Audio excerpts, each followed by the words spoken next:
අයුබෝවන් travel test YouTube නාලිකාවට ඔබ සාදරයෙන් පිළිගන්නවා.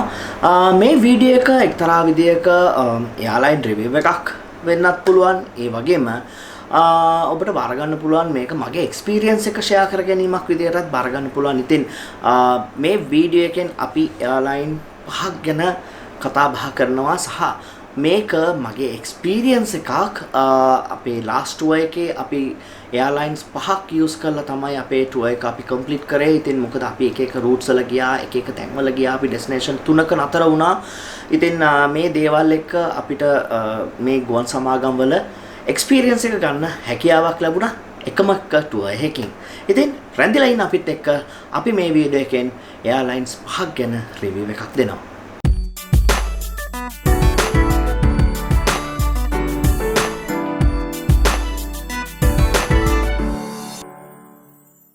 අපි මේ ටුවර් එක දෝහා වලින් ස්ටාර්ට් කළා.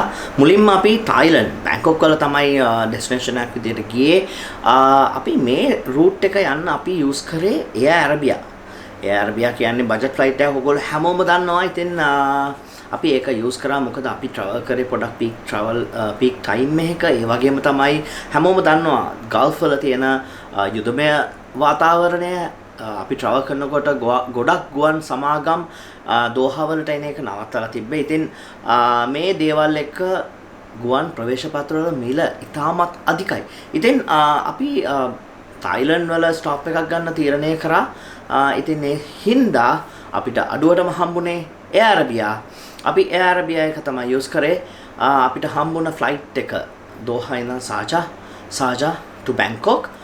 මේ ෆ්ලයිට් දෙකම A320 ෆ්ලයිට්ස් දෙකක්. හැබැයි දෝහා ඉඳන් සාජා වලට අපිට පැයක වගේ කාලයක් නේ තියෙන්නේ. ඉතින් අපිට ගොඩක් දේවල් විස්තර කතා කරන්න නැහැ. අපි මීල් එකක් පර්චේස් කරා. මොකද අපි ටිකට් එක පර්චේස් කරනකොට මේ හැමදේම සිලෙක්ට් කරලා අපේ අවශ්‍ය කරන මීල් අපි සූදානම් කරගෙන තමයි අපේ ටිකට් එක ඉෂු කරගත්තේ. මොකද හැමෝම දන්නවා බජට් ෆ්ලයිට් වල කෑම බීම දෙන්නේ නැහැ කියලා නොමිලේ. ඉතින් අපි පොඩි ස්නැක් එකක් ඕඩර් කරලා තමයි සාජා වලට ගියේ. ඊට පස්සේ සාජා වල අපි ට්‍රාන්සිට් එකක් කරා. ට්‍රාන්සිට් එකෙන් අපි සාජා to බැංකොක් ට්‍රැවල් කරා. ඒ ෆ්ලයිට් එක ඇත්තටම හොඳයි. ලොන්గ్ හෝල් ෆ්ලයිට් එකක්. අපි එක්ස්පෙක්ට් කරාට වඩා දෙයක් අපිට එක්ස්පීරියන්ස් එකක් හම්බුණා. එයා ඇරබියා ෆ්ලයිට් එකේ ආසනවල කම්ෆර්ටබිලිටි එක හොඳයි. ඉතින් අපිට හම්බුණ මීල් එක හොඳයි. අපි හොඳ මීල් එකක් ඕඩර් කරලා තිබ්බා.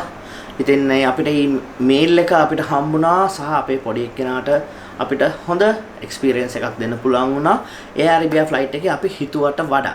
ඉතින් ඕවරෝල් එයා ඇරබියා ෆ්ලයිට් එක ගැන ගොඩක් විස්තර කියන්න නැහැ. හැබැයි අපි එක බෑඩ් එක්ස්පීරියන්ස් එකක් එක්ස්පීරියන්ස් කරා. ඒ තමයි අපේ බැගේජ් බැංකොක් වලට යනකොට ඩැමේජ් වෙලා තිබ්බේ. ඉතින් අපි බැංකොක් එයාපෝට් එකේදීම අපේ බැගේජ් ගැන කම්ප්ලේන් එකක් දැම්මා. ඒ කම්ප්ලේන් එකෙන් අපිට ඩොකියුමන්ට් එකක් හම්බුණා. ඊට පස්සේ අපි එයාලයින් එකත් එක්ක අපේ කම්ප්ලේන් එක ෆලෝ අප් කරා. ඉතින් ඒගොල්ලෝ දවස් කීපයකින් අපිට ක්ලේම් එකක් දුන්නා. ඊමේල් එකෙන් කන්ෆර්ම් කරලා. හැබැයි තවමත් අපිට ක්ලේම් එක ලැබුණ නැහැ. අන්න ඒක තමයි තියෙන අවාසනාවන්තම සිද්ධිය. මොකද අපේ බැගේජ් ගොඩක් ඩැමේජ් වෙලා තිබ්බා. අපේ වීල්ස් කැඩලා තිබ්බා. බෑග් එක පුපුරලා තිබ්බා. ඉතින් ඒ එක්ස්පීරියන්ස් එක තමයි අපිට හම්බුණ බෑඩ්ම එක්ස්පීරියන්ස් එක එයා ඇරබියා එකත් එක්ක. තවමත් අපි වේට් කරන් ඉන්නවා අපිට බැගේජ් එකට ක්ලේම් එකක් හම්බෙනකන්. ඉතින් මේක තමයි එයා ඇරබියා ගැන කියන්න තියෙන්නේ. ඊට පස්සේ අපි එයා ඇරබියා ෆ්ලයිට් එකෙන් බැංකොක් ගිහිල්ලා බැංකොක් වල ස්ටොප් එකක් කරන් රෙස්ට් එකක් කරන් අපි බැංකොක් to සිඩ්නි ගියේ කොන්ටාස් එයාලයින් එකේ.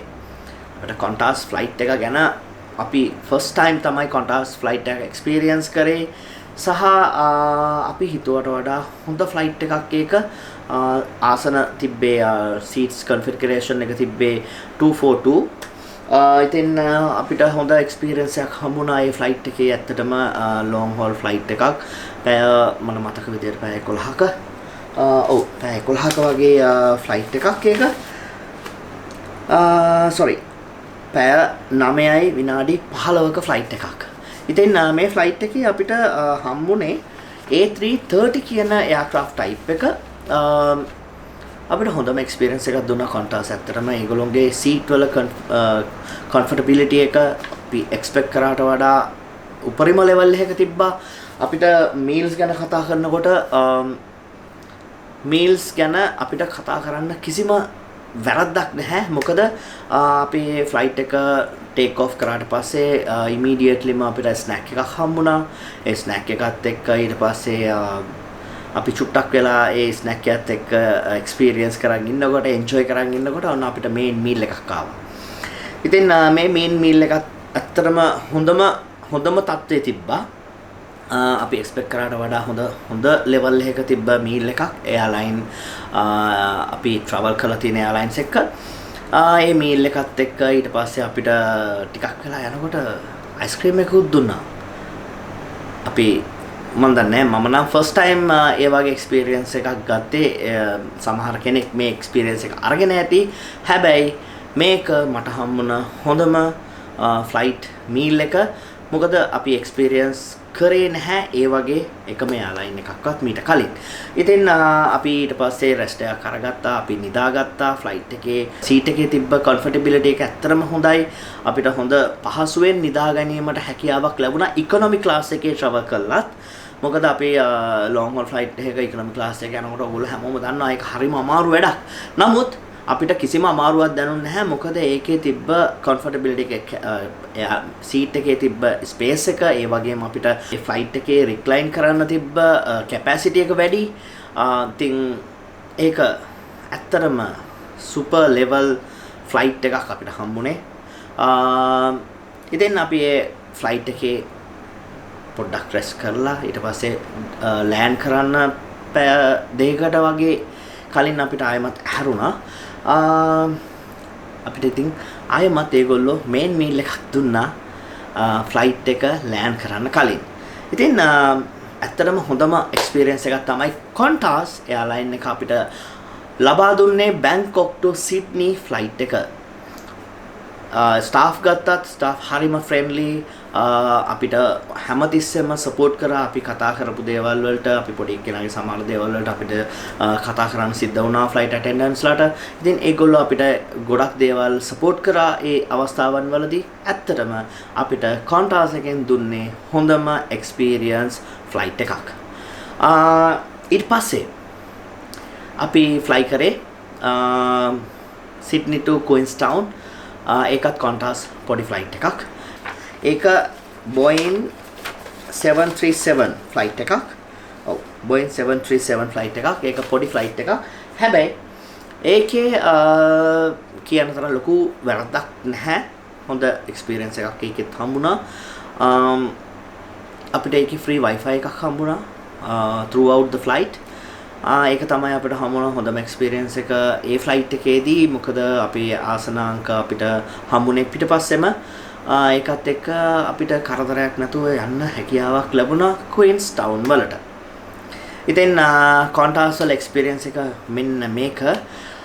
අපි ඊගාවට ට්‍රැවල් කරේ අපි රිටර්න් වෙනකොට Queenstown ඉඳන් සිඩ්නි වලට Jetstar කියන ෆ්ලයිට් එකේ. මේ Jetstar කියන ෆ්ලයිට් එකත් Qantas එකේම කම්පැනි එකක්, සබ් කම්පැනි එකක්. ඉතින් මේක අර බජට් ෆ්ලයිට් එකක් විදියට තමයි යන්නේ. අපිට ඒකේ නම් පොඩ්ඩක් බෑඩ් එක්ස්පීරියන්ස් එකක් හම්බුණා. මොකද අපි ට්‍රැවල් කරා නිව්සීලන්ත වල පොඩක් ගියාට පස්සේ අපි බිසි වුණා. අපි ටුවර්ස් කරා. ඒකත් එක්ක අපිට හැකියාවක් ලැබුණ නැහැ සහ ටයිම් එකක් හම්බුන්නේ නැහැ ඔන්ලයින් චෙක් ඉන් එකක් කරන්න. ඉතින් අපි ටිකට් එක දාලා තියෙනකොට අපිට දාලා තිබ්බේ සීට් නම්බර්ස් නැතුව. මොකද සීට් අපි අර කලින් කතා කරලා තියෙන වීඩියෝස් වල එයාලයින්ස් වල අපි early සීට් රිසර්ව් කරනවා අපි පේ කරන්න ඕනේ. ඉතින් අපි ඒ ඔප්ෂන් එකට ගියේ නෑ. ඇත්තටම අපි ප්ලෑන් කරන් හිටියේ ඔන්ලයින් චෙක් ඉන් එකක් කරලා ටුගෙදර් සීට්ස් දාගමු කියලා. නමුත් අපිට ඒක පොඩක් කරන්න අමතක වුණා අවස්ථාවට. මොකද අපි බිසි වුණා නිව්සීලන්ත ගියාට පස්සේ. ඊට පස්සේ අපි ෆ්ලයිට් එයාපෝට් එකට ගිහිල්ලා අපි try කරා අපේ සීට්ස් ටික එක ළඟ ගන්න. හැබැයි අපිට අවස්ථාවක් ලැබුණේ නැහැ එක ළඟ සීට්ස් ගන්න.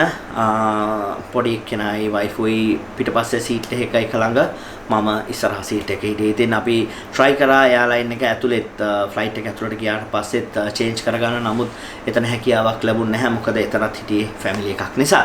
ඉතින් අන්න ඒක තමයි අපිට හමුන bad experience එක. අපි මොකද එයාපෝට් එකේ ස්ටාෆ් ගෙන් අහුවාම අපිට ඒගොල්ලෝ කිසිම සපෝට් එකක් දුන්නේ නැහැ සහ ඒගොල්ලෝගේ ඇටිටියුඩ් එක පොඩ්ඩක් වෙනස්. ඉතින් අපිට ඒක තමයි හම්බුන බෑඩ් එක්ස්පීරියන්ස් එක. ඒ ෆ්ලයිට් එකෙත් අපි මීල්ස් දාලා තිබ්බා. අපිට මීල්ස් හම්බුණා free of cost. A meal එක mid range එකේ තිබ්බ මීල් එකක්. පොඩි මීල් එකක් අපිට හම්බුනේ. experience wise okay. Jetstar flight එකෙත් අපිට හම්බුණ අනිත් බෑඩ් එක්ස්පීරියන්ස් එක තමයි අපේ අනිත් බෑගේජ් එකත් Jetstar flight එකේදී කැඩුනා. ඉතින් අපි ඒකත් කම්ප්ලේන්ට් කරා. අපිට තාමත් ඒකට රිවිව් එකක් හම්බුනේ නැහැ. ඒක ඔන්ලයින් එකේ තමයි දාන්න තියෙන්නේ. අපි පොඩි වැරද්දක් කරලා තිබ්බා. අපේ බෑගේජ් වල ටැග් එකත් එක්ක අපිට ෆොටෝ එකක් ගන්න අමතක වුණා. අපි එතන ගත්ත ෆොටෝස් වල අපේ ටැග්ස් ක්ලියර් නැහැ. ඉතින් ඒකත් එක්ක අපිට ඒ ක්ලේම් එක ගන්න බැරි වුණා. ඉතින් අපිට ඒක අවාසියක් වුණා. අපේ බෑගේජ් එක කැඩුන එක Jetstar flight එකේ. ඊට පස්සේ තව ෆ්ලයිට්ස් දෙකක් තියෙනවා කතා කරන්න. ඒ තමයි අපි සිඩ්නි ස්ටොප් එකක් ගත්තා ක්වීන්ස්ටවුන් ඉඳන් එනකොට ස්ටොප් එකක් අරගෙන සිඩ්නි ඉඳන් ආපහු අපි පර්ත් ගියා වර්ජින් ඕස්ට්‍රේලියා ෆ්ලයිට් එකේ. වර්ජින් ඕස්ට්‍රේලියා ෆ්ලයිට් එකේ එක පැය 5ක ෆ්ලයිට් එකක්. පැය 5ක ෆ්ලයිට් එකක් වුණාට ඇත්තටම ඒ ෆ්ලයිට් එකේ එක්ස්පීරියන්ස් එක අපි එච්චරම අපිට හම්බුනේ නැහැ හොඳ එක්ස්පීරියන්ස් එකක්. මොකද එකක් තමයි වර්ජින් ඕස්ට්‍රේලියා ෆ්ලයිට් එකත් බජට් ෆ්ලයිට් එකක් විදියට තමයි යන්නේ. හැමදේම පර්චේස් කරන්න ඕනේ. මීල් එක පර්චේස් කරන්න ඕනේ. ඊට පස්සේ සීට් නම්බර්ස් අපි පර්චේස් කරන්න ඕනේ. හැබැයි අපි ඒකට චෙක් ඉන් ඕන නිසා ඒක ප්‍රශ්නයක් උනේ නැහැ. අපිට එකලං සීට්ස් හම්බුණා එයාපෝට් එකේදී. හැබැයි අපිට මීල්ස් එක අපි එච්චරම හැපි නැහැ වර්ජින් ඕස්ට්‍රේලියා ෆ්ලයිට් එකේ. ඊට අමතරව වර්ජින් ඕස්ට්‍රේලියා ෆ්ලයිට් එකේ ස්ටාෆ්ලා ගැන කතා කරනවා නම් එහෙම ලොකු එක්ස්පීරියන්ස් එකක් අපිට ඒගොල්ලොත් එක හම්බුනේ නැහැ. මොකද ඒක බජට් ෆ්ලයිට් එකක් නිසා ඒගොල්ලෝ බිසි. මොකද ඔක්කොම පැසෙන්ජර්ස්ලා ඔන් බෝඩ් හිටපු ඔන්ලයින් එයා ඔන් බෝඩ් තමයි හැමදේම පර්චේස් කරේ. ඉතින් ඒක නිසා ස්ටාෆ් එක නිතරම බිසි වුණා ඒ දේවල් එක. ඉතින් තවත් අපට ෆ්ලයිට්ස් ගැන කතා කරනකොට පොඩි දෙයක් අමතක වුණා. එයා අරබියා ෆ්ලයිට් එකේ අපිට ස්ක්‍රීන් එක ගැන කතා කරන්න අමතක වුණා. ස්ක්‍රීන් එක ගැන කතා කරනකොට එයා අරබියා ෆ්ලයිට්ස් වල ස්ක්‍රීන්ස් තිබ්බේ නැහැ. හැබැයි එයා අරබියා ෆ්ලයිට් එකේ අපි එයා සාජා ටු බැංකොක් ගිය ෆ්ලයිට් එකේ QR කෝඩ් එකක් තිබ්බා. අපේ මොබයිල් එකෙන් ඒක ස්කෑන් කරාම එයා අරබියා එන්ටර්ටේන්මන්ට්ස් වලට යන්න පුළුවන් free of cost. ඉතින් ඊට අමතරව කොන්ටාස් ෆ්ලයිට් එකේ of course ඒක හොඳ ෆ්ලයිට් එකක්. මම කියෝ විදිහට ඒකේ අපිට ලොකු ස්ක්‍රීන් එකක් හම්බුණා. ඉතින් ඒකත් එක්ක on board experience එක entertainment experience එක හොඳයි. ඊට පස්සේ Jetstar වලත් budget flight එකක්. ඒක නිසා අපිට ස්ක්‍රීන් එකක් හම්බුන්නේ නැහැ. පොඩි කෙනාට ටැබ් එකක් අරන් ගිය නිසා අපි survive වුණා. වර්ජින් ඕස්ට්‍රේලියා ෆ්ලයිට් එකෙත් ඒකත් බජට් ෆ්ලයිට් එකක් නිසා ස්ක්‍රීන් එකක් ලැබුණේ නැහැ. ඉතින් මේක තමයි වර්ජින් ඕස්ට්‍රේලියා ගැන අපිට කතා කරන්න තියෙන්නේ. මීට අමතරව අපි ට්‍රැවල් කරපු අනිත් ෆ්ලයිට් එක අපි හැමෝම ට්‍රැවල් කරන කටා එයාර්වේස්. ඉතින් පර්ත් ඉඳන් දෝහා වලට අපි ආවේ කටා එයාර්වේස් එකේ. කටා එයාර්වේස් ෆ්ලයිට් ඩියුරේෂන් එක ගැන කතා කරනකොට පැය 11යි විනාඩි 30ක වගේ ෆ්ලයිට් ඩියුරේෂන් එකක්. ඉතින් අපිට ඇත්තටම හම්බුණ ෆ්ලයිට් එක හොඳයි. මොකද ලොන්గ్ හෝල් ෆ්ලයිට් එක නිසා කටා එයාර්වේස් එකේ හොඳ ෆ්ලයිට් එකක් අපිට හම්බුණා. මීල් එක්ස්පීරියන්ස් එක ගැන කතා කරනකොට මීල් එක්ස්පීරියන්ස් එක ඇවරේජ් අපිට හම්බෙන මීල් එක ගැන ඔයාලා දන්නවා. ඉතින් කටා එයාර්වේස් ට්‍රැවල් කරපු නැති කෙනෙක් නම් ඒක ඇවරේජ් එක්ස්පීරියන්ස් එකක් ගන්න පුළුවන්.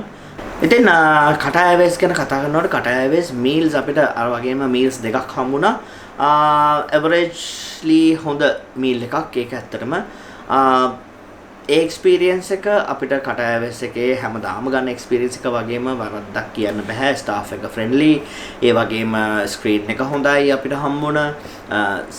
සීට් එක ගැන කතා කරනකොට ඒකත් කම්ෆර්ටබිලිටි එක අතින් හොඳයි.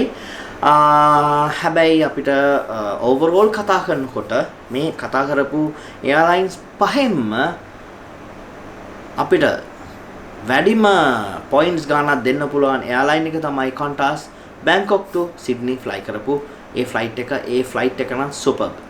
ඉතින් Qatar Airways එක of course අපිට හැමදාම වගේ බෑඩ් එක්ස්පීරියන්ස් එකක් දුන්නේ නැහැ. බැගේජ් වලට කිසි ප්‍රශ්නයක් වුණේ නැහැ. Qatar Airways එකේ අපේ ස්ටාෆ්ලා හොඳට ට්‍රීට් කළා. ඉතින් Qatar Airways ෆ්ලයිට් එකත් ඇවරේජ්ලි අපිට හොඳ එක්ස්පීරියන්ස් එකක් දුන්නා අපේ throughout the flight.